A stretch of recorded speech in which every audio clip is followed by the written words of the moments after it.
Welcome to TSC Chats, our first episode of 2025. I don't know about you guys, but New Year's resolutions, how are they going? So good? So good. I tried to do dry January. I made it 3 days. Ooh, Yeah, that's not bad. not bad. Not But bad. on the other side, me and my family got the flu. So haven't been drinking for 2 weeks. So we just rescheduled Yeah, dry January. dry mid-January to mid-February. Yeah, thank you. That's great. The flu sucks this year.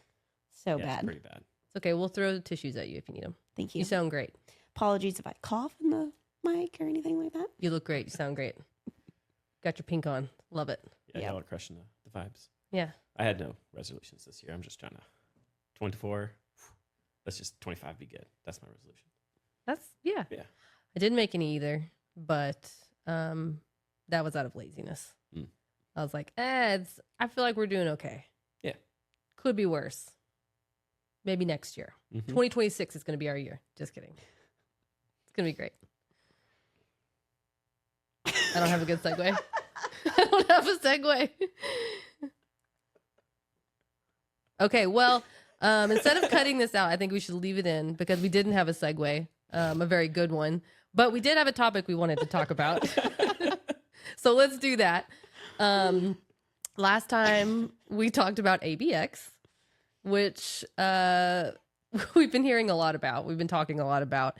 It's really popular right now. A lot of our clients are asking about it. We're learning a lot about it, more experiences that everyone's having. But the one thing that I think is like a real challenge right now with ABX is speed to like seeing ROI. People want, like, you're coming off of a mentality of need to see results ASAP. If we're not seeing them, then just change tactics. And it's not like feasible. It's not how it's working. Sure. Well, I think partly because ABX right now is really popular in very mature markets. Yeah. Because there's a lot of things in very mature markets that are not working across the board. And ABX has the opportunity to cut through that noise and have a high concentration of efforts to a very like finite list. Yeah. But to your point, it still takes time in order to connect with those individuals and build up engagement. And so while it has the opportunity to be very successful and is, the right strategy for especially like very mature markets, it still needs time to develop and build up awareness with a particular audience. Yeah. Yeah. I mean, people, I think, forget that it's still humans buying from humans. And there is no like magic bullet to get someone to buy a car tomorrow if like you need to do the financial due diligence for your household before you figure out what kind of car you can afford. What kind of benefits and features do you need in a car? And like if people are worried about a $30,000 to I don't know, cars are expensive these days. Insert high-end price of number. car price here. Like what are they going to do for potentially $1 million software for a $1 billion, organization? And everyone wants to sell to the Fortune 500 and Fortune 1000 and go on from there. And so I think people just assume that like, ooh, this is cool, shiny, it's going to break through noise. They're going to buy from me tomorrow. And I wanted to jump in when you're like, oh, the ROI, like I feel like a tale old of time in marketing. Yeah. Like how can you prove what you're doing is working today? And it started with like, how did you know, the thing you put in the newspaper 100 years ago worked? Like you had to wait a few days maybe before you heard the phone ring for when the actual newspaper article Good went out. analogy. Right. And so like, how can we keep building the trust from like an organizational perspective? Like these tactics can work. They just take time because you're trying to build a relationship. That's what ABX is about. How can you build an experience and a relationship with an account by having human interactions with humans on your side and humans on their side? And that doesn't just happen overnight. Because I don't know about you guys. I don't really want to make new friends right now. Like I'm in a phase of life. Like I got enough friends. I feel really good about the friends that I have. Yeah. And so like if I have to make the effort to make a new friend or a new person's trying to come into my life, like I'm like, what are you all about? I'm not just gonna like take the initial sales pitch. You know what I mean? Like it's gonna take some time, and I feel like that needs to happen at like a account level, as well. Yeah. I think generally speaking, marketers understand this. Yeah. That it takes time Yeah. to build up awareness and make connections with prospects and, go through that customer journey. Yep. I think it's more broadly just businesses as a whole right now are under so much pressure to perform Yes. and operate extremely efficiently.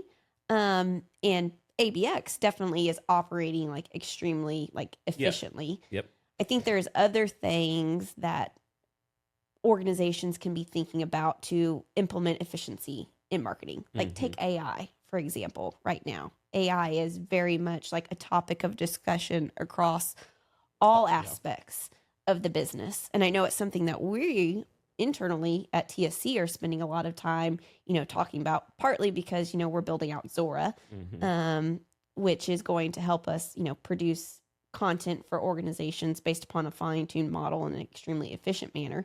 But I think AI and marketing is something that has like a whole like untapped territory in which we are investigating, Right.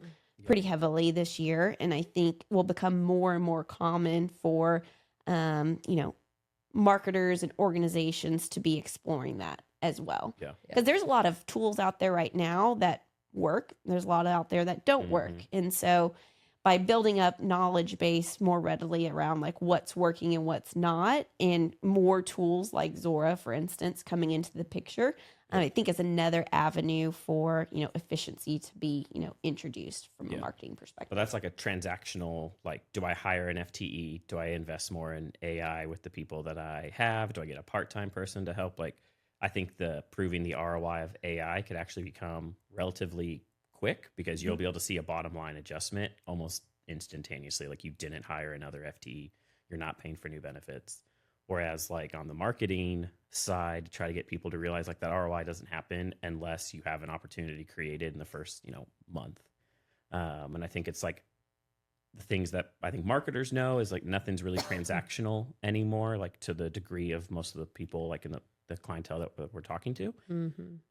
But how can we show transactional basically benefits or returns on, what is the progress milestone that shows some sort of transactional, like we did this, we got this, that will eventually lead to this. And I feel like that's where a lot of the conversations are going right now with all the pressures that you mentioned that people are under of like, okay, if you can't show me immediately ROI, what is like a stepping stone to ROI to try to build? Or what other activities can we be doing besides that to get some transactional, related to like what hand raising activities can we do while we're building the ABX engine so that not all your eggs are in one basket? Yeah. Well, I mean, it's like the magic metric is engagement, but also it's not the same for every company and every ABX strategy. Yeah. But even, and I think I said this a little bit last time, but even more so foundational to that, I also have a fear that ABX is just going to become this thing that like, oh, we tried it, it didn't work. And it's like the next, not to shit on ABM because it, I know it's still relevant in its own way, obviously. Yeah. But it's like, oh, ABX just didn't work, so it was a fad. When the reality is, if it didn't work, it's because of the things you're talking about, or also foundationally, you don't have alignment and clear understanding between your marketing folks who most likely understand that this is not just a transactional thing. Yeah. It is more long-term. And then your sales organization who operates completely differently. And then, your overlords that you're reporting to who are wanting to see this, whether it's the, straight ROI or the middle metric or whatever it is. Yeah. But like, if none of that is functioning too, then also none of the other things about ABX matter. Yeah. So, well, I don't know. I don't think if you're actually operating ABX in a way that is like truly creating unique experiences and creating human moments and conversations, it can fail unless you just don't have an outbound like mindset to your company. Like you don't have people willing to reach out. And like That's what I'm need saying. to create some sort of weird inbound model that who knows what that's going to be like. Yes, exactly. With, like the changes and all of the things in the world. But yeah, that I think is just like your intrinsic, like what are you actually going to do with yourself? If it fails. Well, but that's the thing. It's like I feel like we are hearing some like, oh, ABX is going to be this magic bullet, this next thing. Yeah. And it's like, yes, it can be great for a lot of reasons, but it won't necessarily fix, the forever problem of we want to see results faster, but no one's aligned internally about who we are and how we're going to do it or whatever. Well, and the fun thing about ABX, the better your brand recognition is, the faster the results you get. But then how do you convince someone to back to brand? Hey, what? Let's increase our brand recognition. How we can do that? You should spend some money or do some activity here. But what's the ROI of that? But it's also, exactly. And it's so hard. You were saying earlier, Ashley, about ABX being really good for more mature, markets and companies and things like that. Accurate, makes complete sense.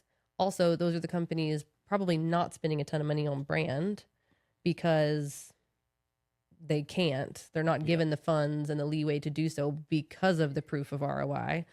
But then also a lot of times they have an established brand, so to speak. So they're like, oh yeah, this is like, people know who we are. Yeah. Yeah. You want quick ABX results, have a really good brand. Yeah. You want slower ABX results, but there will be results eventually if you put in the time. Then you don't need to spend on brand. You'll build brand to the 200 companies you want to sell to. It's going to take a long time. But it takes a little bit longer because, again, no one wants new friends right now. No, how are we going to make it? It is really 2025. Nobody wants new friends. Sorry, super top of mind. My son's about to start school. And my wife's all excited about new friends we can make. And I'm like, fresh out. I don't know. My social TBD. Battery is TBD. Not there. Yeah, I feel that. So moral of the story is, don't treat ABX like you do your New Year's resolutions. Like if you're us. Don't give up. Don't give up. Or, if just jump in and start and then stick with it. Yep. And if you know that you're going to do it, either have some other hand raising or ROI showing activities that you're still going to do. Don't put everything else on halt for this, or create a really good, here is the stepping stone to it's going to work. Show some sort of connections to net new accounts. So some sort of engagements. You can be like, here's where we were 6 months ago. Look how insane it is now. We went from having no contacts that knew us at the 500 accounts we cared about. Now we have 2,000 contacts. That's great. They're not ready to have a sales conversation, but they know our name. Now here's what we're going to do to get them to want to have a sales conversation. But that could take 3 months. That could take 4 months. That could take 6 weeks. It really just depends on how efficient you can go to market, what you're actually doing. There's obviously a lot of variables to it. Sure. And if you're looking for other forms of efficiencies, more broadly, be thinking about things like AI and how you can fold that into your marketing initiatives, which is definitely something that we're spending a lot of time thinking about. Yeah. And while you're doing all this, be consistent with your experiences in general. Don't do one thing to one guy and something else to another gal. You still need to have a holistic CX. And on that note, that really did it for me. Didn't know. Clip it. Yeah. Well, thank you for joining us in our first episode of the new year, 2025. Sorry, I don't know what just happened there. Anyways, we hope you like our new setup, our chairs. If you noticed, we're excited about it. Okay, see you next time. Bye. Bye.